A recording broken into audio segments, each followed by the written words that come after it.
Okay, we're live. Hi, everybody. My name is Manan Puri, and I am the co-founder of Strategy for GMAT. We are a B School admissions consulting firm. Our team is comprised of alums from the top B schools across the globe, including countries such as India, Singapore, Hong Kong, Canada, and parts of Europe and the US. Uh, Over the past year or so, we've received and garnered a lot of interest from candidates who want to move to Canada, who are inquiring about schools in Canada, and actually have applied to Canada last year.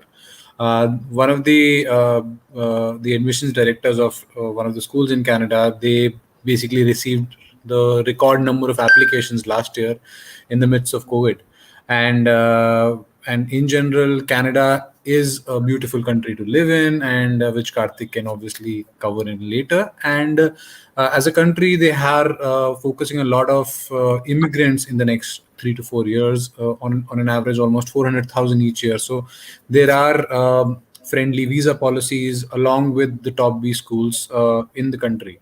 So we thought of bringing in somebody who's been there, done that, is working in Canada right now to give you more information around the life in Canada, the admissions to top B schools, how to prepare them, and touching upon the visa process as well. And a lot of Indians who are moving to Canada would want to know the decision matrix or decision trees that he would have used as a consultant to do that. So I welcome you, Karthik. Thank you for joining us. Why don't you give us an introduction about you? Thank you, Manan, for having me here. So, hi guys, Karthik here. I live in Toronto and I work with an insurance and wealth management firm here in digital strategy. It's a new job, just 1 month in, so learning about the new industry. And before this, I worked with CIBC, which is Canadian Imperial Bank of Commerce. It's one of the big five banks here. And I worked with as senior product manager with their direct investing platform. There, I was responsible for new product development and strategy for the business. And before that, I worked with CIBC Capital Markets in sales and trading. And there was helping build a cross-border payment platform. It was a net new fintech business that I helped build. And before that, I did my MBA from Rotman, which is what today's discussion is all about. But before Rotman, I did the full-time MBA program, and before Rotman, I worked for over 5 years with Standard & Poor's Global Market Intelligence in Gurgaon, India. And there I was aligned to the private equity and venture capital team, where I focused on research and product management.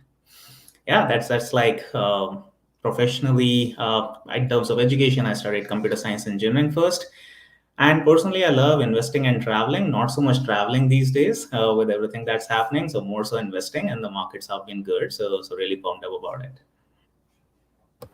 Uh, thanks, Karthik. And yeah, I'm sure your CFA charter holder, that degree is helping you out with your investments as well. Yeah, Okay. it doesn't hurt. Right, right. So I think the first question I would want to ask is, why did you decide to move to Canada in the first place? Or was it about, going for an MBA first and then Canada happened to be one of the destinations, or you wanted to move to Canada and then figured out the options? Because a lot of people, juggle between this, right? Is it for the MBA or is it for the country? So which one was it for you? Yeah, great question. And both the things are super important because both have long-term implications on your career. For me, it was the business school first and the country later. It was my dream ever to study from an international university. So I was looking into universities in Europe, in Canada, and in the US, and applied to all of them. And then when the moment of making a decision came, it was more so based on the school I want to attend and not the country I want to be. But in hindsight and retrospectively, like Canada has pleasantly surprised me. There are so many things, and I guess I'll speak to it in a while. But it has also been a very pleasant surprise to choose Canada as the place where I want to just live for the long term and build my life. Right, right. And I think that is a sentiment, I'm seeing so far, at least from the applicants, that it is about the country first in some sense. And especially after wave two, people want to move outside and then they are looking for the best B schools or best education options because that's an easier way to enter. So, that's definitely there for the people. Now, uh, you touched upon life in Canada. So why don't you give us a sneak peek into what it is like to live in Canada, and especially for somebody who has lived in India for over 25, 30 years of his or her life.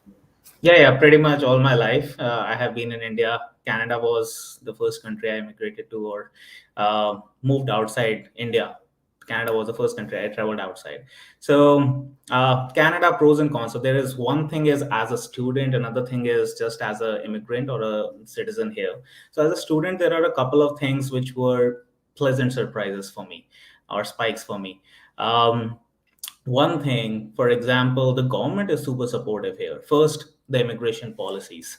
I got an opportunity to apply for my PR as soon as I landed for my business school. So by the end of the first 6 months of studying MBA, I had my permanent residence. So what that meant is I turned into a domestic student, and once you turn into a domestic student, the government helps you a lot. There's a thing called OSAP, which is Ontario Student Assistance Program, where the government gave you a grant and a loan at no interest rate. So that really helped me pay off a bunch of my tuition fees. And then something which I didn't know, and I wish I knew this, but again, it was very good to know that Canada has this thing called tuition credits. So if you say pay $100,000 in tuition, you get 20% of that in form of credits, which you can book against your tax returns in the years that you will be earning. So in essence, irrespective of the business school or school you study in Canada, you have 20% scholarship in a way. So that was again a good to know thing. So this is just the pleasant surprises from a student lens, but just from a life lens, it's a good place. Everyone keeps talking about high standard of living, and yes, the standard of living is high. Speaking of standard of living, I just want to mention that it's not just having a good house or driving a fancy car. It's more than that.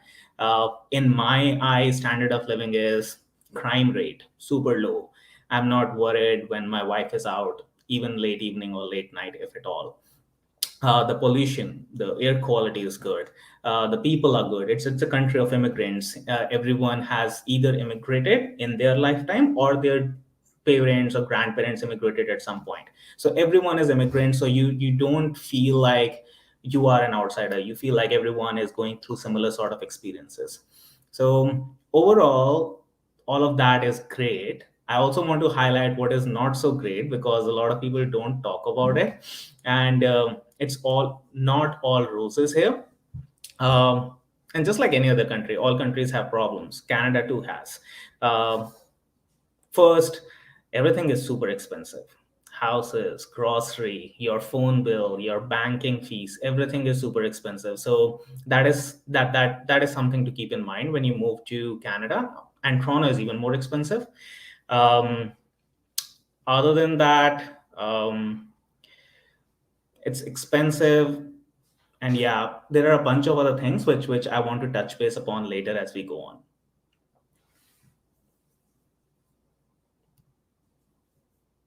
Sure. Thank you for that. And especially the balanced perspective. A lot of people think it's all hunky dory and always grass is greener on the other side. So that perspective is very much welcome and needed. More importantly, so why don't you walk us through your own application journey in terms of how did you go about it, kind of schools you targeted, and the entire admissions process, the way you went through.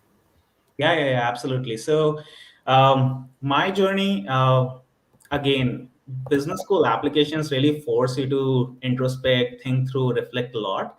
And one thing that I think everyone should have is just a sounding board, someone to speak to, someone who really knows you well to go through those life experiences or just knowing yourself, why you do what you do, and go through that. So for me, it was like my wife, then my girlfriend, now my wife, whom I really reflected a lot with. That is to really come up with a structure of like understanding who you are, because the essay questions in the B school, they just want to know who you are. Beyond that, you need someone who has sort of been there, done that, has gone through that application process and knows how to frame those life stories into well articulated crux essays. So for that, a lot of my friends maybe have someone in the family, a cousin or a close friend who has gone to a top business school who can guide them through. If you have that, that is a blessing. You should use that. If not, then there are great admission consultants like yourself, who can really be super helpful to really come, sit together, brainstorm, and come up with that truck story, because it's quite competitive. There are so many applications coming. You can't leave any stone unturned when it comes to those stories. So I ended up hiring an admission consultant, and how like my experience was that I hired that person for a couple of hours. I was pretty sure about the stories. I just wanted a second set of eyes to make sure that everything is aligned to what admissions committees are looking for. So I hired this person who had gone through that experience themselves before, and studied at a top business school, and that was super helpful because that person really exposed a couple of things that I didn't think through. Or maybe because it's my story, I know the surroundings of that story, but this person said that, hey, maybe you need to clarify this a bit more, or maybe you need to highlight this thing a bit more. So that was super helpful. And with the interview process, did you practice any mock interviews, or was it because you had, taken interviews in the past? Did that help? Yeah, see, B school interviews are very different from job interviews. Um, so yes, I practice, and I practice, I think, a lot. Again, a mix of practice with folks whom I'm close with, like my family or close friends, and I also did some professional mock interviews, because you only have like 1 minute to 2 minutes to pitch yourself. Like, tell me about yourself. You have 60 seconds, or talk about your strengths or weaknesses. You have another 60 seconds to 90 seconds. So it's very important to have the story well laid out, the points well laid out, and that it's not rocket science. It just comes with practice, but practice is important. So yeah, I did a mix of both in my journey. Lots and lots of, I think 80% of my practice was with my close friends, and 20% was with professional folks who can really test me out. Great, great. And within admissions journey, let me specifically talk about Rotman, since you are an alum from there. What, if somebody were to apply now, what are the, tips or advice you would give them in terms of how should they approach, for example, the spike factor essay and the video essays, and then, preparation for the interview? Yeah, so spike factor, which is I think unique to Rotman, that methodology is actually imbibed from McKinsey. McKinsey uses it in their recruiting process. Even folks who join Rotman but are preparing for doing case prep for consulting firms, especially applying to McKinsey, they give a lot of attention to spike factor. And what it essentially is, just one thing or two things where you can, which sets you apart, which makes you unique, where you can demonstrate your passion, your grit, your resilience. And it could be anything. It doesn't need, and I think it's more so an Indian mindset where we look for spikes in only academics or professional achievements. If you have them, and if you think that that's the best way to show your spike, sure, use that. But it can be something personal as well. Could be something you did on the side, could be some volunteering you did, could be you ran a marathon. All of those things are great opportunities to show your spike as well. And what essentially the admission committee wants to learn is, have you really excelled in one thing? Have you stayed true to one thing over a considerably long period of time? Which is a great story for admission committee to learn that you have the grit, the passion, the resilience to really stay put against one thing and really achieve something in that field. So yeah, just reflect through that. Make a list. Like how I went about is just a lot of reflection of what are the things I'm proud of, whether it is getting a degree, whether it is promotion at work, whether it is doing something on the side, or could be something very personal. And just see or reflect which story could be the best story to use to communicate the admission committee, and also link it to how the learnings coming out of that story is going to help me in my MBA journey and beyond throughout my life. So again, lots of reflection, but and that's why like essays can't be done. I don't think essays can be done in a 2 weeks or 4 weeks period. You need like 3 months at least, when you are not doing GMAT, nothing else, you're just focusing on essays, because it's just a lot of reflection. Now I think 1 to 2 months you just got to reflect on everything about you have done till then in your life, find those moments of spikes of achievement, of personal gratification in your life, and then use them in your essays. Take another 1 month to craft those stories, put those thoughts to paper, and then another 1 month to maybe make sure that the sentences are looking good, the story is flowing good, it's easier to read, and it is just shining out. Right, thanks. And I think we discussed earlier about the spike factor. You need to use a catchy phrase also. With respect to that, you can make it a bit more lively, because eventually, when you are in campus during introductions, they introduce you with that spike factor from your essay. So it's not something that you put there and it's done and dusted. It sort of stays with you too. Oh yeah, oh yeah. Like in the orientation, I remember this orientation. So it's a big hall, 350 students sitting in that, and then there was a big slideshow that we have a magician in the room, we have a professional poker player in the room, we have someone who has traveled 55 countries, things like that, and everyone could point to who that person is. So things stay with you. Like there's no way you can bluff around these things. Right. That's great. That's great. Now, coming on to moving to Canada. A lot of people do that. One is obviously moving via education route, and the other one is through education, full time or part time. So, in brief, if you can outline the differences between the visa process, or what would you recommend somebody who wants to move to Canada? How should they go about it? Yeah. So first of all, Canada needs more people.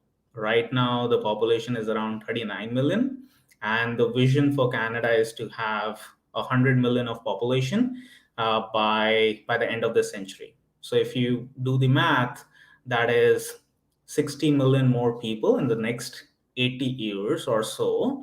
So roughly, you need 500,000 people to come every year, and then the organic population growth adds up to that 100 million target.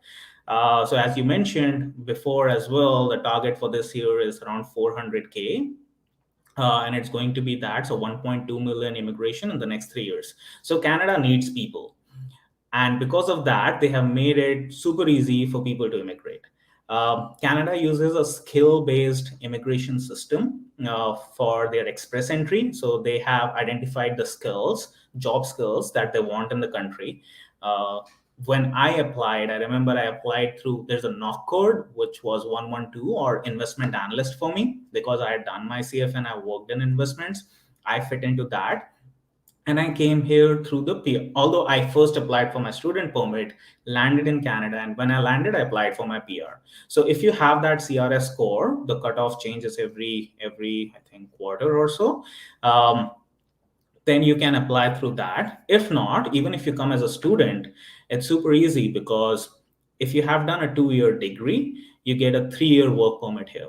So all my friends who didn't came through the PR route or did not apply for PR while they were in Rotman, they had their work permit easily given to them. And because you have started in Canada, you get so many points that if you want to apply for PR, it's pretty much sure shot that you will get the PR. So from that lens, you have both the routes. If you do not qualify for permanent residence, then come as a student, super easy, no problem. You get your PR in a couple of years. Even getting a work permit is not a problem. Um, and even after PR, like after PR, if you can stay in Canada for 3 years, you become eligible for citizenship.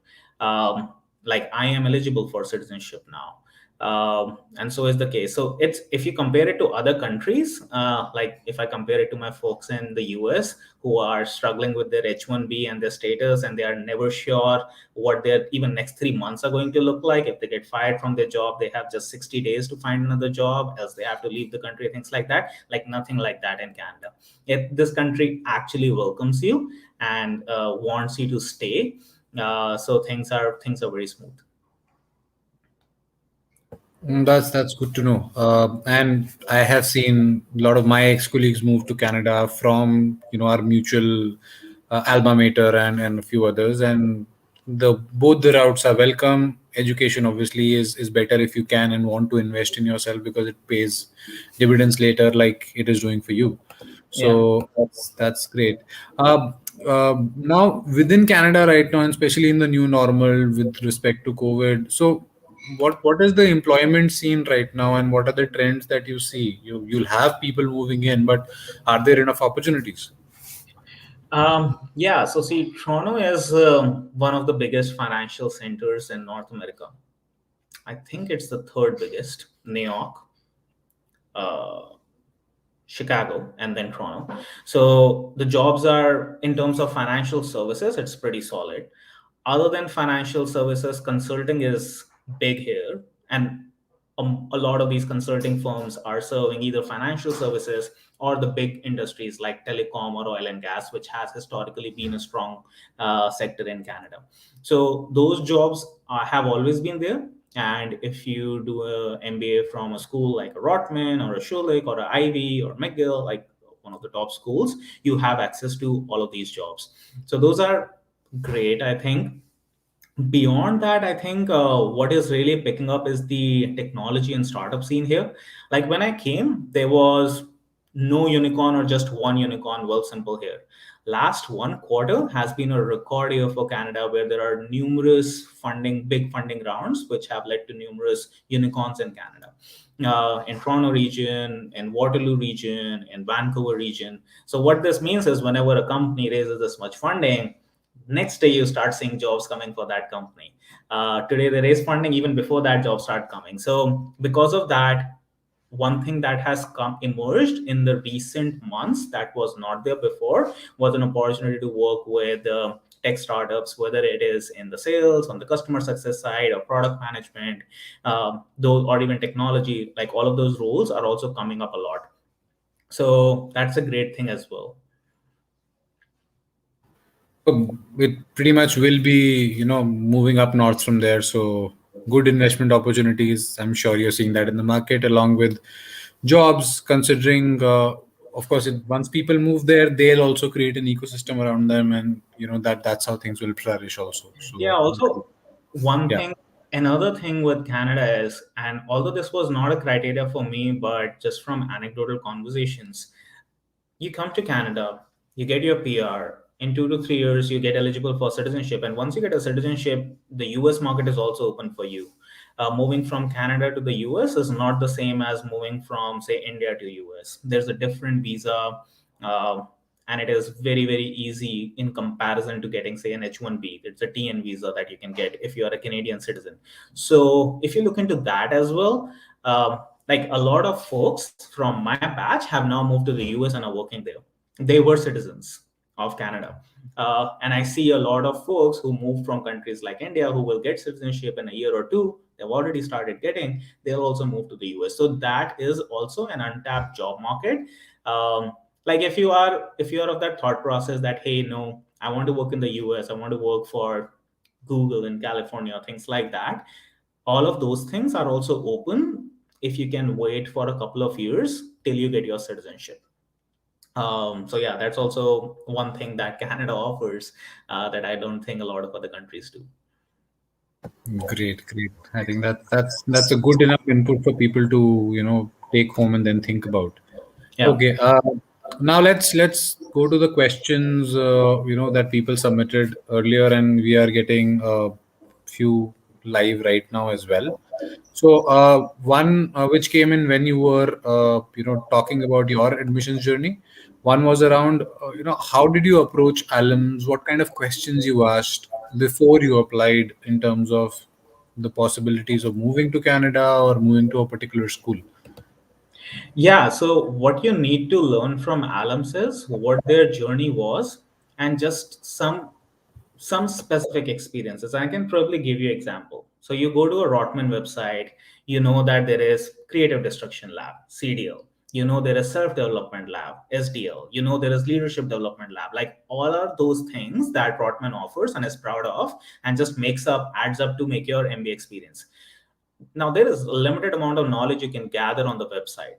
So what you ask the alum is, hey, if you participated in CDL, what was the student experience like in that 1 year? So creative destruction lab, just for everyone's reference, is like a program that University of Toronto has. It lets startups come in. Startups are graduated through that program, and as business school student you are matched with a startup, and for that 1 year you sort of work with that startup and help them make business decisions. Like you will work on their go to market strategy, their pricing strategy, their business case, help them raise venture capital funding and whatnot. So if the kind of questions you ask to that alum is, hey, what were you actually doing with the company that you worked with?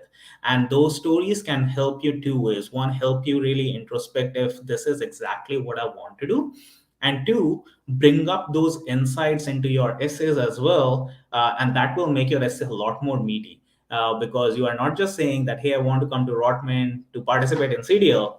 Hey, I want to come to Rotman because CDL offers me to work on go-to-market strategy for a startup in AI space like this, and quote that experience that you had a conversation had with alum. So based off this, and tie it back to your experience and tie it back to your future goals, and that becomes a lot more coherent and consistent story that you want to portray, and also shows the admission committee that you have done your research. You are not just going to the website, reading and throwing it in your essays. You actually are interested in it, and if you're actually interested, you would do this research, right? Right, and I think key takeaways from there. One, do your research before you approach the alums. It should not be alums teaching you or giving you an overview of what a CDL is. It would be about clarifying questions than exploratory questions. And the second thing, obviously, is show it to the school, because it's a two-way street, right? Yes, the school is choosing you and you are applying to it, but you're choosing the school as well, because that's a brand that will stay with you forever. Yeah, exactly. Yeah. Okay. Now, for consulting, and considering you've been into consulting, and specifically for consulting and other places as well, how would you sort of compare the three, at least more talked about schools in Canada, Rotman versus Ivy versus Schulich, one consulting perspective and one in general? Okay, so disclosure, I have not worked in consulting. I joined CIBC, which is a bank, and then I joined another financial services firm. But I prepared for consulting for a month or so when I was in Rotman, so I have some idea about it. Regarding the top three schools, um, Rotman is, if not best, but very well positioned amongst the top three schools. And how do you measure that? You measure that if you have companies coming to campus for info sessions. Info session is an environment where a company and the employees of the company, like the partner and consultants, would come. They'll host you for a dinner. They'll talk about their firm, and then they'll be like, hey, if you're interested, apply to the job, which is on the Rotman career portal or whatever your university career portal is. And I'm sure that happens with Ivy or Schulich as well. I can't speak to those schools, but at Rotman you talk about all big consulting firms that are in Canada. So McKinsey, BCG Bain, or the Big Four, or niche consulting firms like ZS for healthcare or AT Kearney, like all of those firms do come, do host, do post into the Rotman career portal. So you have access to all of those consulting firms at Rotman if you're interested in consulting. And also, like being in Toronto doesn't hurt at all. Toronto campus is a 10-minute cab ride to all the headquarters or offices of all these consulting firms as well as all the banks. And how it works in Canada is you got to have a lot of coffee chats, meet and greet, really show your face, because they are limited in the number of people they can invite for interviews. So if there are 100 folks and they're going to invite 20 folks, they are going to base it on your resume, as well as if at all you already had a conversation with them. So being just a 10-minute away really helps you to manage those coffee chats a lot better with your classes versus say Ivy, which is in London. I have friends in Ivy, great talent there as well, but they had to like have one dedicated day, come here, take a train, come here, and morning to evening have coffee chats and then go back. And you can't meet everyone you want to if that is the scenario, because you got to be flexible with the time schedule of the people you want to meet and not your schedule. So yeah. So location matters as such as much to get in, because unlike Indian schools, there is not a defined placement process like a day zero, day one in schools. I think almost everywhere outside India. Hence, that network working matters, and that's why if you're around the hub, that's important. Yeah. And from a consulting standpoint, I think although Ivy is known for good or case-based method and consulting, Rotman takes the cake because of the location in general. Yeah, and because you mentioned case-based method, like I'm a little passionate about this, so I want to speak. You got to again, you got to have an experience of a case in a classroom environment to really see if that is the kind of pedagogy or kind of learning you want to have. I did a bunch of like Rotman is has both. They have case method and they have normal classroom style teaching as well. I preferred the latter a lot more, and some of my friends preferred the case based a lot more. But if you are one of those who don't like the case based method of teaching, your full MBA experience is going to be hell, because it is super difficult to prepare for a case, and it's a different form of learning where you're in a class, you're always on your toes, you can be cold called, you are always thinking about making the next point in the class, and it can get to you after a point if you are one of those who don't enjoy that form of learning experience. With Rotman, I was lucky, like around 60-70% was through classes and 30% was through cases. So I was sorted, and I didn't do this due diligence before. Like I was looking at the rankings, the Financial Time rankings, or the job placement, things like that. Like those were my criterias while choosing a business school.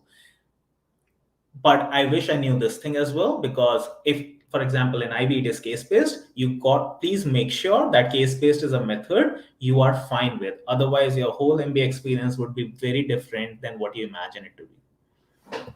Well, that's a great point, because case-based is difficult. One having going through my own journey as well. Learning through cases might give you good outputs, but you have to enjoy the process itself, because it is all about applicability. It's not about concepts. They're not taught concepts as such. It's more about in Exactly. that case, in that company, that you the way you go it. Yeah, And if you don't know the concepts in first place, how would you go about it?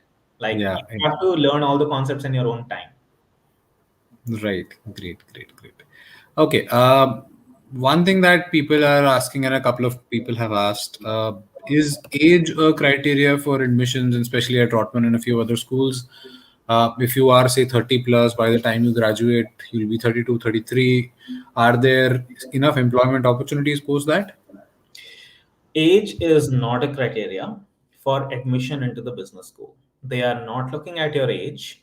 If you are 30 plus, 35 plus, there were a lot of people in my class who were close to 40 as well. Not a lot of, but in percentage terms, they were significant. So that is not the case. But in terms of reality check, in most cases, unless you have a very solid transferable work experience in Canada, you would be competing for similar jobs. So it does not matter if you are 26 or 34, you will be competing for an associate level role at McKinsey after graduating, or an investment banking associate at one of the big fives. So you should be comfortable with that, because the pay, the job level, seniority, everything is same, but the age is substantially different. So that is some reflection that you have to do yourself. But as far as getting into Rotman or any other business school is concerned, I don't think that is a criteria at all. Great, great. And in terms of the uh, the GMAT, now how important it is. I know most of the schools in Canada have a 670, 660 kind of an average. And then there is a notion among people, among applicants across, whereas they expect Indians to have a higher, above average GMAT score. How true is that? And for a female engineer, for example, is a GMAT of 700 good enough to apply or excel? Yeah, so lots of myth in that GMAT area. Um, I can speak with my experience and the conversations I have had and what I have seen in my class.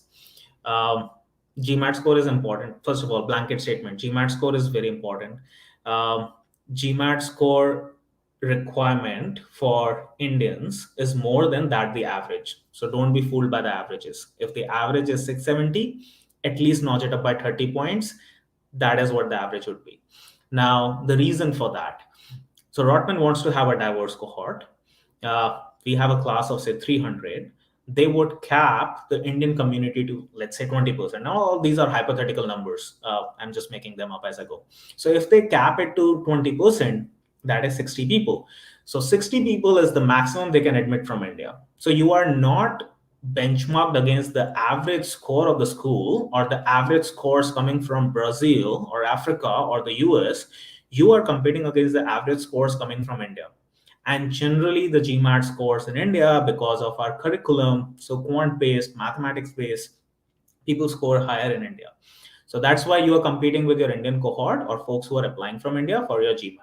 But just as a rule of thumb, if you belong to those super competitive cohorts like an Indian male engineer, then you can notch it up. You should notch it up at least 30 to 40 points above the average, and that's what the average is going to be. Now again, if you have a good score, you obviously understand averages. Average 700 doesn't mean that you have to have 700. You could be an Indian male engineer with a 620 getting into Rotman, and that is very feasible, very possible. And you could be rejected by a 770. I had a friend with 770 who was rejected at Rotman. So it's GMAT, again, they look at as a measure to see if you have the academic rigor or will you be able to pull off in the courses or not. GMAT is one way they test that. Another way could be your undergraduate GPA. Another way could be other academic credentials like a CFA or FRM, or it could be other ways you can prove that you are well equipped to handle the academic rigor of the Rotman program. And it is academically very rigorous. It is like a lot of people were not able to go through the courses because, like I did, for example, I did my CFA before starting Rotman, but the first year finance course was at least CFA level 2 material. And for someone who has not studied finance to wrap up in a period of, say, 2.5 to 3 months to that level is super challenging.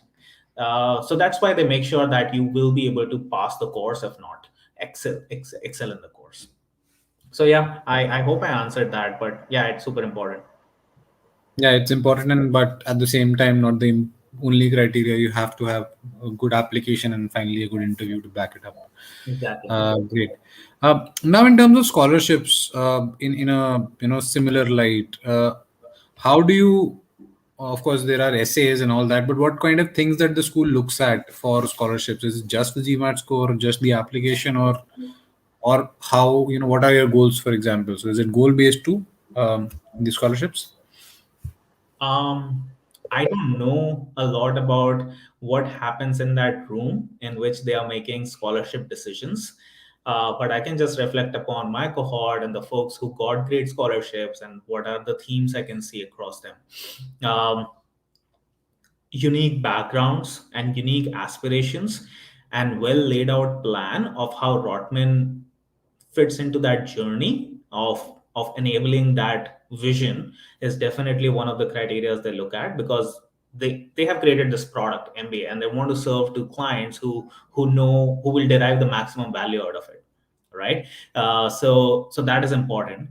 Two, if you have spikes, as they test into the spike factor essay as well, like if you have GMAT could be a spike, your professional experience could be a spike, your personal experience could be a spike. If you have a spike and they see that you have learned enough from that spike, that you would be an amazing addition to the classroom discussions that happen or to the overall cohort, then that is also a good incentive for them to give you a high scholarship amount. So those are the broader factors that they look into. Also, one thing I want to highlight is, other than the incoming awards or incoming scholarships that you get, there are a bunch of in-program awards at Rotman as well. There are these scholarships ranging from 5,000 to 40, 50,000. And there are a lot of these that you come in, you apply, there is a formal process, you write an essay for that scholarship, then there is an interview, and you can get those as well. And those are a lot. And those help a lot of students really reduce their overall cost of MBA. So that is always an option. Okay, good to know. And with respect to round one versus round two, both from a scholarships and acceptance perspectives, which one do you think is better? Uh, I can again speak to my experience. I applied in round one. It worked out well. I don't think that round one versus round two has any implication on the chances of admission. You should apply when you are totally ready. So, for example, if it is round one timeline, but you are not confident with your essays, I won't recommend submitting the application. Hone on those essays. If you want to bump up the GMAT score, try once more, do that, and then apply in the round you are ready. So in terms of chances of getting in, I don't think there is much difference. In terms of scholarship, I can see how round one might get more scholarship. So for example, they get a lot of students with high spikes, with the students that they really want. And also, if it is round one, the probability of that student accepting the offer from another business school is higher because Yeah. of the time that that person has before the classes begin. So the school is incentivized to give you more scholarship to retain you, so that you accept this offer and say no to the other offers. Versus in round two, you are also a little bit more desperate because time is running, right? Also, they might have burned the scholarship funds that they have. So every school has a couple of $1 million in scholarship pool, and maybe they have burned a lot of that for the round one students. So what is left for round two is far less. So the chances of getting it, or the amount that you get, could be less in round two. But again, these are my personal thoughts and just what I saw around. Don't take it as official Rotman thing. Yeah. I'll speak from my own experience over the years. Round one in general is preferred. Obviously, you apply when you're ready, but if you can be ready before the round one, that's always preferred. A, scholarships, as you talked about. B, in terms of and a very important one in terms of getting the admission out of the way. And you start your program sometime in September or August for most schools, so you roughly have 8 9 months to prepare for the MBA. I Yeah. think that's a very underrated advantage, because you can, again, as you said, a lot of people are not from finance background, so they can do some courses beforehand. Otherwise, if you apply in round two, you are in the admissions process preparing for that, and then going ahead. So a lot of cases, round one applicants form their groups, form their own P2P, peer-to-peer learning sessions that matter. So that's very important, and especially when you're moving out of the country. So you can negotiate for loans, you can negotiate for also scholarships too. In a lot of cases, we have seen where people negotiate between schools also to get the highest number, and schools peg that because they want you. So round one in that sense is better. Yeah, you can set yourself up for success if you have time. Like for me, if as I was thinking as you were speaking, I prepared my PR application only because by December I was sure that in August I'm going to Canada. So US is out of the picture, which was the next best option for me. I'm going to Canada, so why not apply for PR? So that helped me, and that helped me in so many ways when I came and turned into a domestic student. So yeah, you can just prepare a lot and not necessarily just do pre-MBA courses, just travel, have fun, like do all of those things, because next 2 years it's going to be a very different sort of fun. You can't just Correct. chill and be a couch potato. Absolutely, yes. Okay. Another question regarding placements, and specifically one: does everybody get placed? Second is, What are the opportunities for somebody graduating or doing an MBA from Canada and then say moving to Europe immediately after MBA? Okay, so let me try to tackle the placement thing first. Does everyone get a job?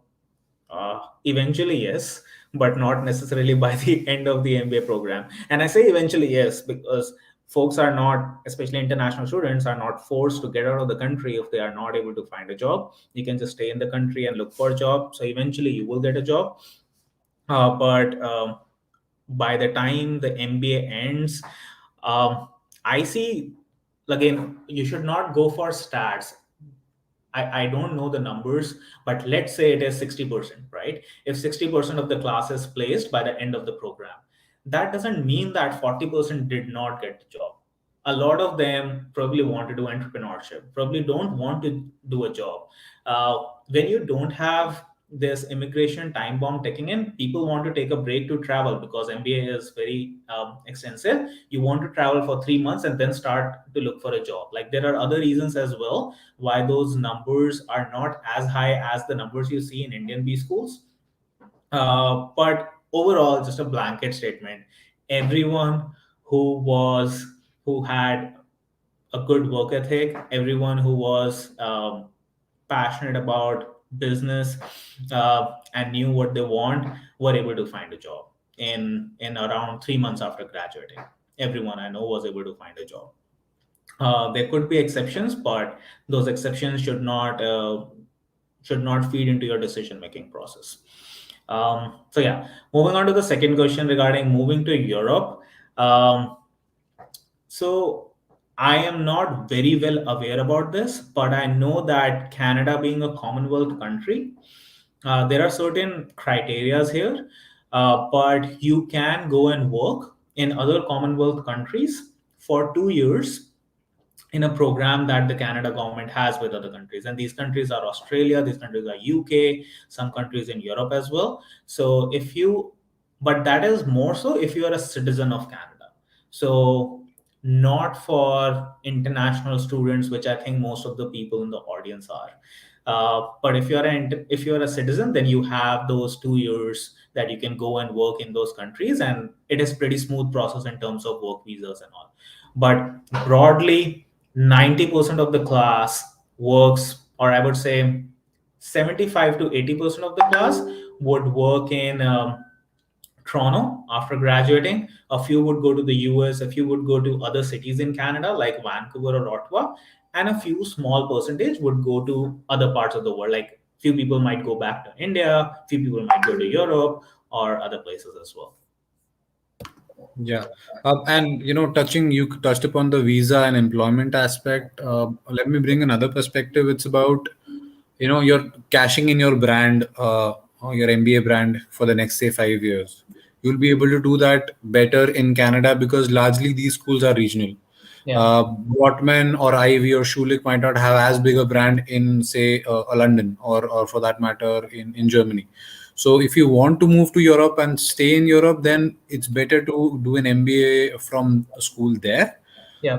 If you want global MBAs, then you obviously target the top 10, like Wharton, Harvard, or Kellogg. Or if you look at Europe, it's the likes of Oxford or LBS. Other than that, if it's Canada, then you look at the top school there or top set of schools there, and then go for an MBA and work there for a few years before moving to any other country.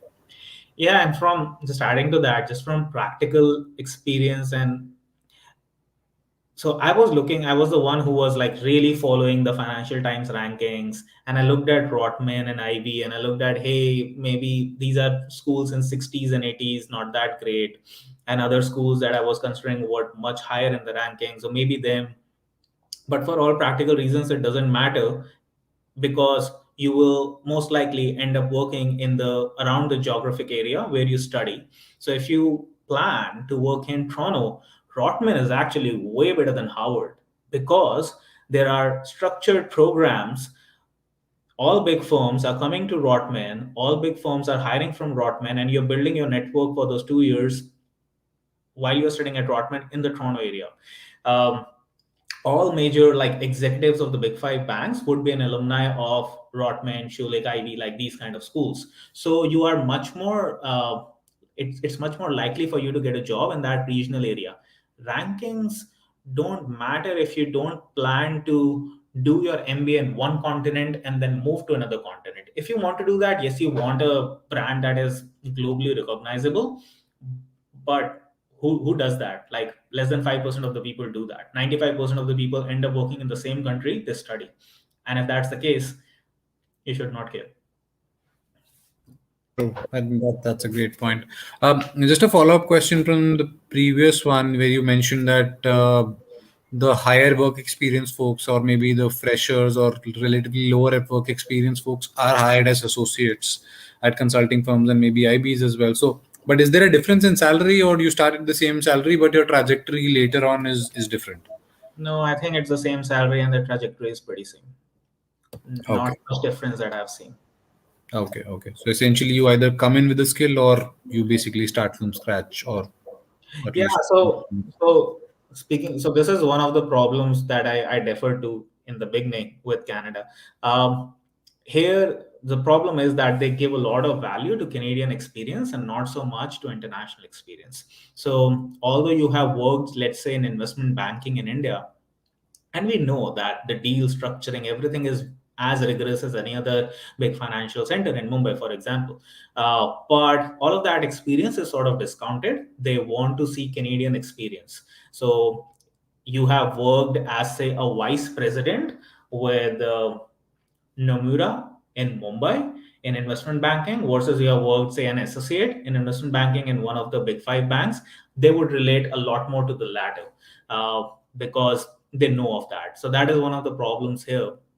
But it is changing with time as more and more immigration is happening. More and more people from countries like India is coming, so they are able to widen up their horizons. That hey, this experience from India is like people are as good as the domestic people. So that is changing. But yeah, answering your initial question, it would be on practical basis, it would be very difficult to capitalize on excessive pre-MBA experience to get post-MBA job here. Good point. And I think if I take a cue from the number of immigrations happening, maybe that trend will change, because ultimately you would value skill or experience, and you want to bring in immigrants because you want to bring in international exposure. So they'll probably reward that going forward. Yeah. Yeah. Okay, great. So one last question, and it's generally on everybody's mind. It's how do you decide between MBA in India versus MBA in Canada? Again, notwithstanding obviously moving to Canada, but the quality of education, and you've seen or been, in touch with a lot of people from India who have done their MBA. So how would you pick a side? Yeah. No, no, great question. And at some point, I struggled with that question as well. You got like it's more so a question of MBA in India versus MBA abroad, because if you do MBA in India, the chances are you will end up working in India. And if you do MBA abroad, the chances are you will end up living abroad. So it's more so a life decision. Like for me and a lot of people, MBA was, other than the education, also a means to change the trajectory of your life. If you want to move to another country, MBA is a great opportunity to a safe space. Like just coming as an immigrant to a country versus doing an MBA is a very different experience. It's a safe space. You acclimatize to the culture and whatnot. So it's more so a decision of where do you see yourself living the next couple of decades? Is it in India? If the answer is yes, then I don't then MBA in India versus MBA abroad is pretty much on the same page. That's what I would say.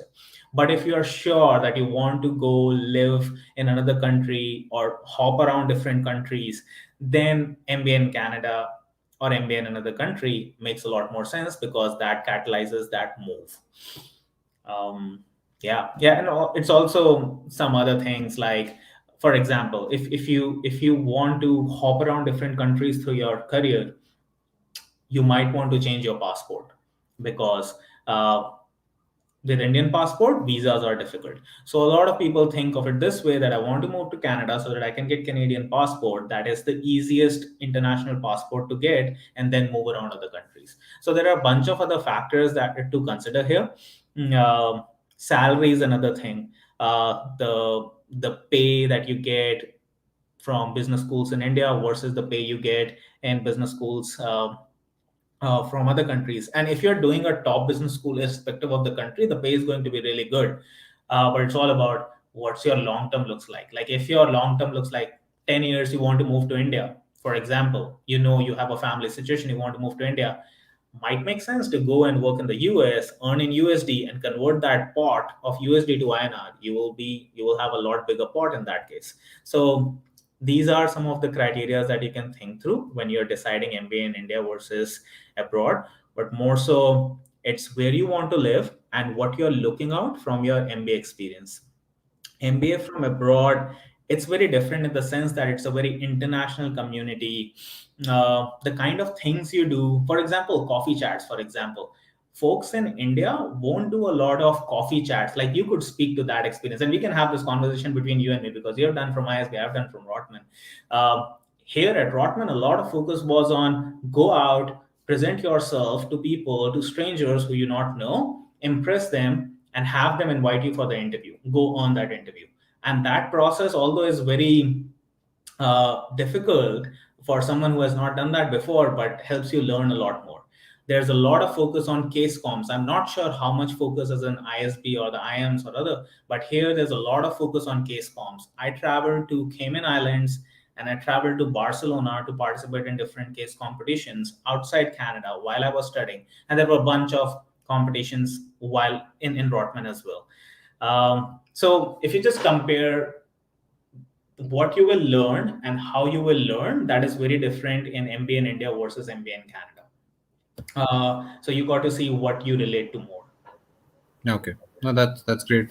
Although there is enough, exposure on case comps in India and all these schools locally and internationally as well, but the point around coffee chats and earning that interview, it's not there because the companies come and you just apply through your resume. Yes, you're earning that interview, but not so much as you do in countries outside India.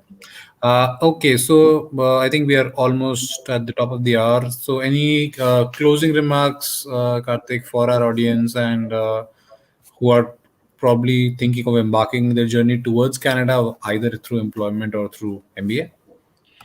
Yeah, like closing remarks. I have been, as I said in the beginning, very pleasantly surprised with the whole experience. There were a bunch of things like the tuition credits I alluded to, or even the job market, or just how good the people are, the healthcare infrastructure here. All of those have been great, and I'm happy I made this decision and not went for another school in the US, which was my second best option at that time. Uh, just because, and also like one more thing, it's also about your life ambitions. Canada is not a place if you want to become filthy rich. It's not.